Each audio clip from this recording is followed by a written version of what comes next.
Listening is often cited as the most important skill in relationship building. But even though most people think they are good listeners, often they are not. In this podcast, we talk about why and what to do about it. Hi, I'm Rick Kendall. And I'm Fred Ball. Welcome to Management Mastery. The purpose of these podcasts is to share what each of us has learned about good and bad management in our combined over 40 years of experience, both as managers and executive coaches. During that time, we've coached managers at every level in companies from Fortune 100s to brand new startups in all major businesses, including nonprofits, government, and education. So whether you're just starting in your first management position or are an experienced manager looking to strengthen your management skills, we know our podcast will be valuable to you.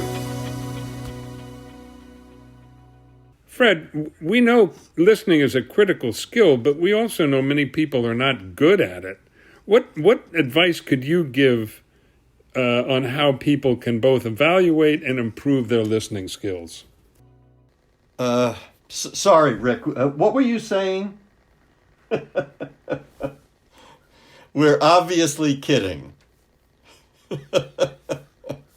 As we said, most people think they're good listeners, but often aren't. For example, just ask yourself about how often can you remember the name of someone you recently met 5 minutes after your conversation with them? Or how often can you remember key points of a conversation 30 minutes later? I think if you're honest, a lot of times the answer is not very well. And that's true for almost all of us. Yeah, I think what you need to do is you need to start with a listening mindset. And what do we mean by that? Well, think about your own situation. Have you ever been trained in listening? If you answer yes to that question, you're one of the very few people that I've ever spoken with who has. Most people have no training in listening, and they just learn, through the process of growing. So as you think about the mindset before you begin to have conversations with people, there are a couple of things to keep in mind. First of all, the right attitude is critical. You've got to recognize the importance of listening in building relationships. You need to be focused on what the other person is saying and not on what your response will be. You need to try to reach out to others and engage in open, honest conversation that over time will build trust. It's not going to happen all at once. It's not going to happen in one meeting.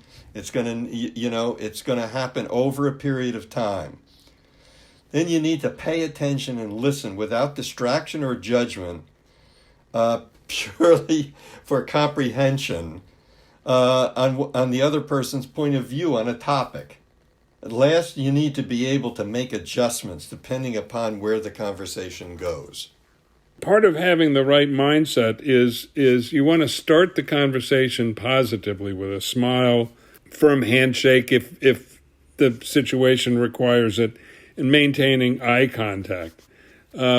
Ideally, if you can find one, a quiet place to talk, because distraction is probably the biggest enemy of good listening.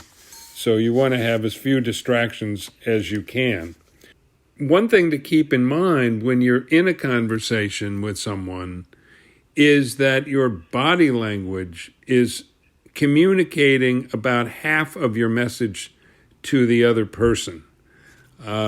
So you want to, again, not show distraction, not be looking around the room, not looking at your watch, but focusing entirely on what the other person is saying to you, because they will pick up those distractions. The other thing you want to do to show that you are attending to what they're saying, that you're actually listening, is to respond by providing some feedback to what they're saying. Agree to points that they make that you agree with. If there's something they say you don't understand, don't let it go by. Stop and say, wait a minute, do I understand you correctly? And then repeat back what you think they said to you. Or if you don't understand it, can you explain this to me? That shows them that you're engaged, and it also subconsciously engages you and your memory for what's going on. You want to evaluate what they're saying in terms of why are they saying what they're saying to you, and is there a response that should be coming from you? But this is in the context of understanding what they're saying to you. Understand their context. What do they mean by it? Why are they saying it? Make sure you understand those things, and if you don't, then ask. Because it's that back and forth, that engagement that not only conveys your listening actively, but also, again, reinforces your ability to remember what was being said. Again, ask questions and get additional information if you don't understand. Then as you're getting that information, you may want to go down to yet a deeper level. You may want to ask an additional question. You may want to request additional information in order to continue the dialogue. And the other person is going to look for your reaction. They're not looking for someone who just sits and smiles when they're talking. You're going to need to give your thoughts and have conversation about them. Then in some cases, people will be, in effect, asking for your advice. So you need to give advice if requested. You need to be genuine. You need to be sincere. You need to be humble about it. But don't hold back. If they ask for it, give it to them. On the other hand, they're asking for a direction, then you can articulate an action. I've had situation after situation with people that I've been working with where someone had a meeting with their boss. They thought that they heard what the boss said. Granted, if you pressed them, they would probably say, yes, I listened most of the time, but I was in and out with my listening. They had what they thought was the boss's direction. They started to work on it, and lo and behold, when they came back to talk to the boss about their progress, they were going in a completely different direction. So in that case, clarification is the key. They needed to be clearer with the boss as far as what was happening and what the boss needed from them. Then, if you disagree on a point with someone, you need to do it very carefully. You need to let it play out for the other person to explain their point, and then you need to try and understand why you think that you disagree, what they meant by their statements, and actually, many times in disagreeing, it's not really disagreeing, it's a matter of misunderstanding each other. I agree totally with that, Fred. I can't count the number of times that's happened where the other person seizes on something or has a preconception of what I am going to say or am saying, and starts pushing back on a point of view that I was not espousing at all.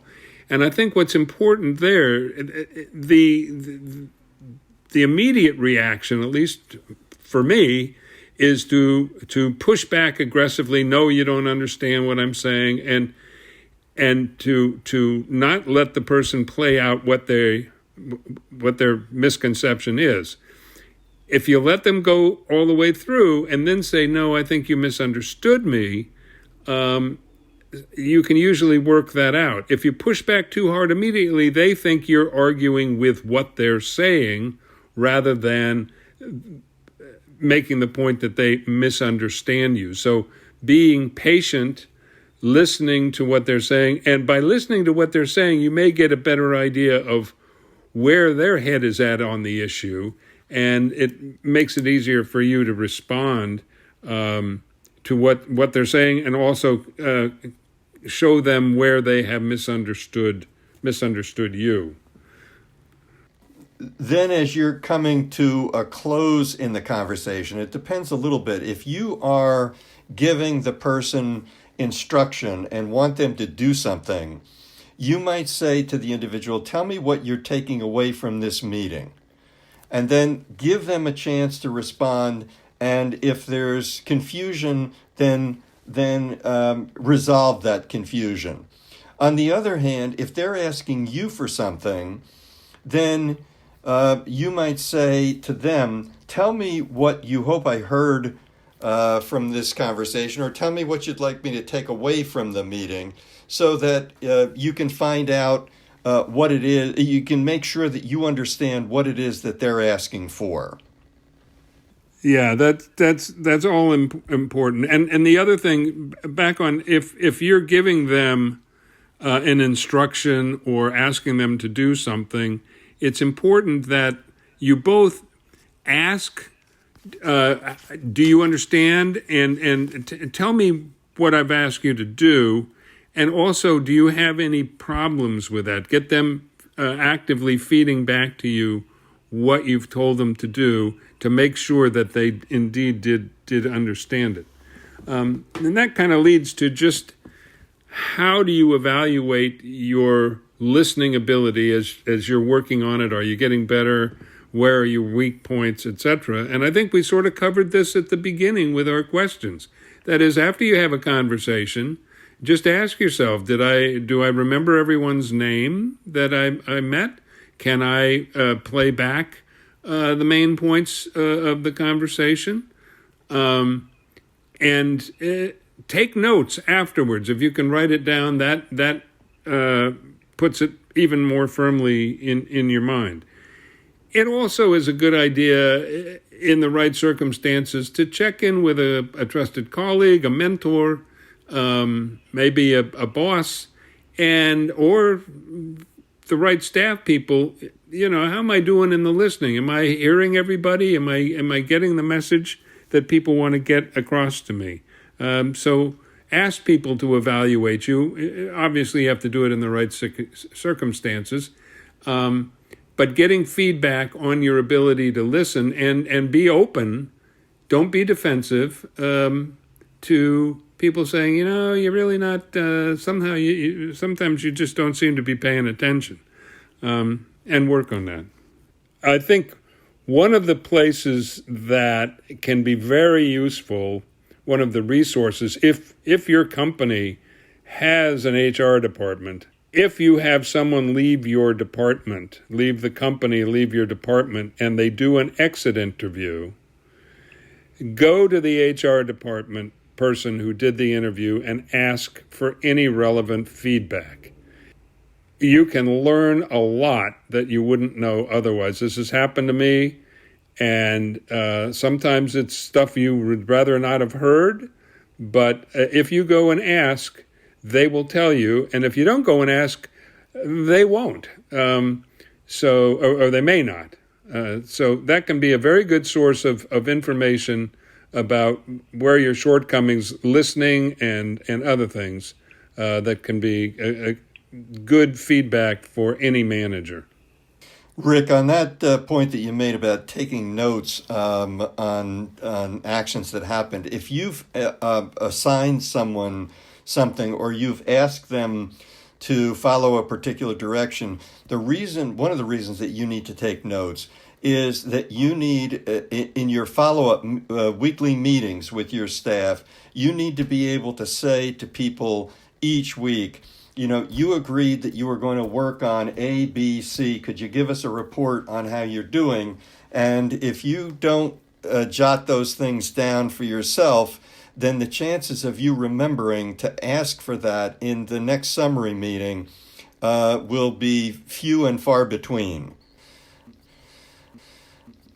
in order to summarize what we've talked about today, we talked about establishing a listening mindset, which is basically the right attitude and understanding the importance of listening in relationship building. All of us are going to make mistakes, but the fact that we are attempting to stay locked in for the greatest percentage of time is going to help you to build your listening skills, and it's also going to help you to build relationships which eventually lead to trust.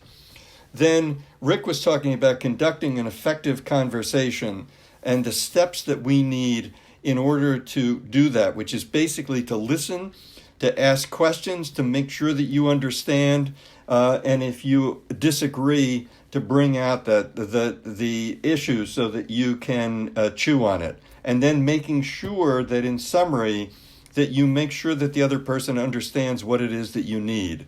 And then as far as evaluation is concerned, to make sure, especially where you've assigned things, that you have notes so that you can follow up with them.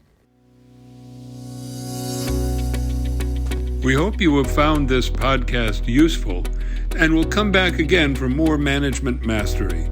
If you have any comments about this or any of our episodes, or would like to find out more about our other services, including one-on-one coaching and group seminars for managers, visit our website at careercoachclass.com. Thanks for listening.